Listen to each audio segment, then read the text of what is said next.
आ गए आप, बड़े खुश हो। और ये क्या है तुम्हारे हाथ में? ये है केसीसी। केसीसी? किसान क्रेडिट कार्ड, यानी हर किसान की खुशहाली का रास्ता।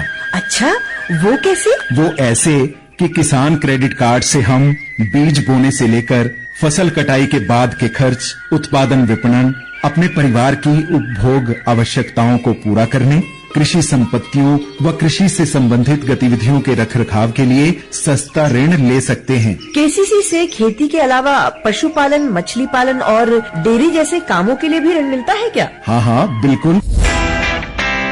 घर घर केसीसी अभियान 1 अक्टूबर से 31 दिसंबर तक। गांव बढ़े तो देश बढ़े। नाबार्ड द्वारा जनहित में जारी।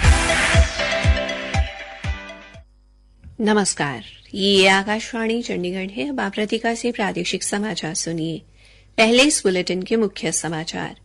हरियाणा के मुख्यमंत्री मनोहर लाल ने कहा है कि उचाना के सरकारी स्कूल में प्रधानाचार्य द्वारा छेड़छाड़ के मामले में पंजाब एवं हरियाणा उच्च न्यायालय के न्यायाधीश को पत्र लिखा जाएगा। हरियाणा के उप मुख्यमंत्री दुष्यंत चौटाला ने कहा है कि जुलाना को उपमंडल बनाने के लिए अधिसूचना जारी कर दी गई है और जल्द ही प्रशासनिक अधिकारियों की नियुक्ति की जाएगी।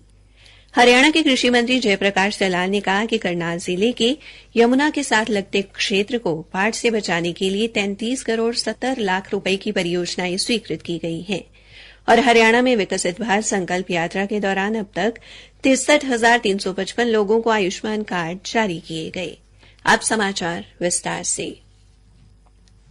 आज हरियाणा विधानसभा में सदन के नेता मुख्यमंत्री मनोहर लाल ने कहा कि गृह विभाग की ओर से जींद जिले के उचाना से सरकारी स्कूल में प्रधानाचार्य द्वारा छात्राओं के साथ की गई छेड़छाड़ के मामले की जांच के लिए आज पंजाब एवं हरियाणा उच्च न्यायालय के मुख्य न्यायाधीश को पत्र लिखा जाएगा। उन्होंने कहा कि यदि मुख्य न्यायाधीश सेवारत न्यायाधीश की उपलब्धता को लेकर मना करते हैं तो इस विषय पर सदन में पुनः विचार किया जाएगा। मुख्यमंत्री ने कहा कि सत्ता पक्ष व प्रतिपक्ष को सदन की गरिमा बनाए रखनी चाहिए। उन्होंने कहा कि सदन ने सर्वसम्मति से मामले की जांच करवाने के लिए सहमति दी है, तो अब एक बार ये प्रक्रिया पूरी करनी होगी। मुख्यमंत्री ने कहा कि जब सदन में सहमति बन चुकी है तो नेता प्रतिपक्ष को जांच पर आपत्ति नहीं होनी चाहिए। हरियाणा के उप मुख्यमंत्री दुष्यंत चौटाला ने आज विधानसभा के सत्र के दौरान सदन को बताया कि जुलाना को उपमंडल बनाने के लिए 7 दिसंबर को अधिसूचना जारी कर दी गई है और जल्द ही वहां प्रशासनिक अधिकारियों की नियुक्ति कर दी जाएगी। एक सदस्य द्वारा पूछे गए प्रश्न के उत्तर में उन्होंने बताया कि जुलाना में लघु सचिवालय के निर्माण के लिए उपयुक्त जमीन की तलाश की जा रही है।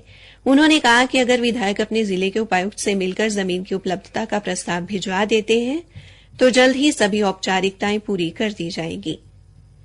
एक अन्य प्रश्न के उत्तर में उप मुख्यमंत्री ने बताया कि कालका विधानसभा क्षेत्र में गांव मौली से भूरेवाला तक सड़क निर्माण का कार्य पूर्ण होने की निर्धारित तिथि 24 नवंबर 2022 थी और इस वर्ष जुलाई अगस्त में भारी बारिश व बाढ़ के कारण सड़क को हुए नुकसान की मरम्मत करवा दी गई है। एक अन्य सदस्य के प्रश्न के उत्तर में श्री चौटाला ने बताया कि सरकार सड़क के निर्माण व उसे चौड़ा करते समय काटे जाने वाले पेड़ों की भरपाई के लिए वन लगाने हेतु लगभग 500 एकड़ भूमि की तलाश कर रही है ताकि भविष्य में सड़कों को चौड़ा करने का काम तेजी से किया जा सके। उन्होंने बताया कि कैथल शहर, सीवन कस्बा और चीका को छोड़कर कैथल से चीका तक सड़क को 4 मार्गीय करने के कार्य के लिए केंद्रीय सड़क अवसंरचना निधि के तहत 30 मार्च को 129 करोड़ 40 लाख रुपए मंजूर किए गए थे। उप मुख्यमंत्री ने कहा कि कैथल चीका पटियाला सड़क पर विशेष मरम्मत के लिए गत वर्ष 16 नवंबर को 844 लाख 28 हजार रुपए की प्रशासनिक स्वीकृति दी गई थी। एक अन्य प्रश्न के उत्तर में श्री चौटाला ने बताया कि खरखौदा में औद्योगिक मॉडल टाउनशिप के विकास के लिए 2013 में 3200 एकड़ भूमि और 2016 में 18 एकड़ भूमि अधिग्रहित की गई थी और हरियाणा राज्य औद्योगिक एवं अवसंरचना विकास निगम ने अल्ट्रा महापरियोजना के तहत मारुति सुजुकी इंडिया लिमिटेड को लगभग 800 एकड़ भूमि आवंटित की है। हरियाणा के कृषि मंत्री जयप्रकाश दलाल ने आज सदन में कहा कि यमुना नदी में बाढ़ आने पर करनाल जिले के यमुना के साथ लगते क्षेत्र को प्रभावित होने से बचाने के लिए राज्य सूखा राहत एवं बाढ़ नियंत्रण बोर्ड की बैठक में 33 करोड़ 77 लाख रुपए की परियोजनाएं स्वीकृत की गई हैं। कृषि मंत्री ने विधायक हरविंद्र कल्याण द्वारा पूछे गए प्रश्न के उत्तर में ये जानकारी दी। उन्होंने कहा कि कटाव वाले बिंदु तक जाने वाले रास्तों की मरम्मत के निर्देश दे दिए जाएंगे। विधायक लक्ष्मण सिंह यादव के एक प्रश्न के उत्तर में श्री दलाल ने कहा कि राष्ट्रीय ताप विद्युत निगम के झालडी स्थित ऊर्जा संयंत्र में जल रिसाव के कारण जमा हुए पानी को बाहर निकालने की परियोजना अगले वर्ष के अंत तक पूरी हो जाएगी।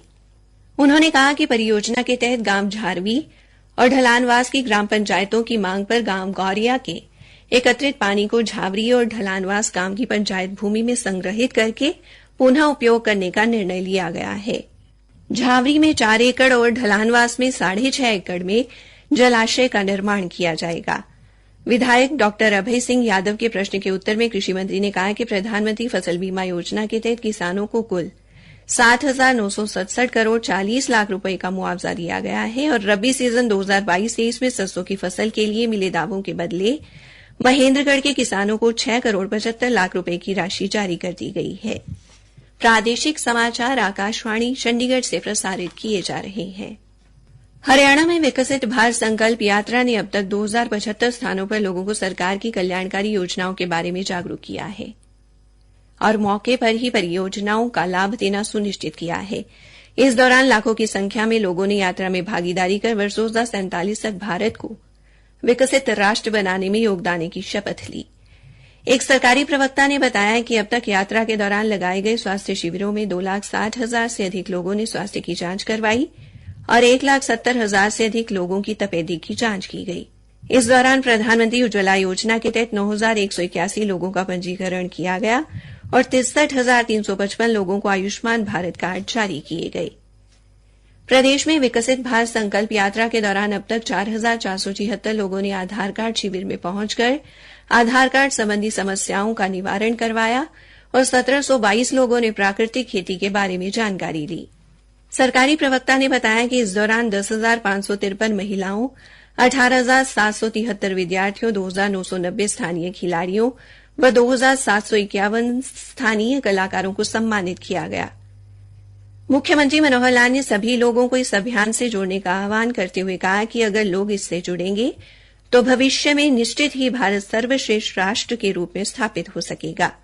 पलवल से हमारे संवाददाता गिरिराज सैनी ने बताया कि गांव दुर्गापुर में प्रधानमंत्री उज्ज्वला योजना के 10 नए लाभार्थियों को गैस सिलेंडर व चूल्हे भेंट किए गए। उधर जिले के गांव सीहौल में स्वास्थ्य शिविर लगाकर तपेदिक व मधुमेह सहित विभिन्न रोगों के लिए लोगों की स्वास्थ्य जांच की गई और निःशुल्क दवाएं वितरित की गई। हमारी संवाददाता सुमन शर्मा ने बताया कि पंचकूला के गांव बड़ोना कला में यात्रा के दौरान 12 आयुष्मान कार्ड और टिब्बी माजरा में 5 आयुष्मान कार्ड बनाए गए। अंत में मुख्य समाचार एक बार फिर। हरियाणा के मुख्यमंत्री मनोहर लाल ने कहा कि उचाना के सरकारी स्कूल में प्रधानाचार्य द्वारा छेड़छाड़ के मामले में पंजाब एवं हरियाणा उच्च न्यायालय के न्यायाधीश को पत्र लिखा जाएगा। हरियाणा में विकसित भारत संकल्प यात्रा के दौरान अब तक 63,355 लोगों को आयुष्मान कार्ड जारी किए गए।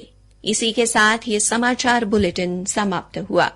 किसान भाइयों के लिए सरकार लाई है किसान क्रेडिट कार्ड घर घर अभियान। 1.5 करोड़ किसानों को 31 दिसंबर तक दिए जाएंगे किसान क्रेडिट कार्ड। किसान क्रेडिट कार्ड छोटे बड़े किसान, सीमांत किसान, कृषक मजदूर, मौखिक पट्टेदार, बटाईदार और किसानों के स्वयं सहायता व संयुक्त देय समूह को खेती, पशुपालन, मछली पालन और डेयरी फार्मिंग के लिए सस्ता ऋण उपलब्ध करवाता है। 1 अक्टूबर से 31 दिसंबर तक घर घर KCC अभियान के तहत किसान क्रेडिट कार्ड बनवाएं। खेती से जुड़े अपने सभी खर्च करने के लिए सस्ता ऋण पाएं। गांव बढ़े तो देश बढ़े। नाबार्ड द्वारा जनहित में जारी।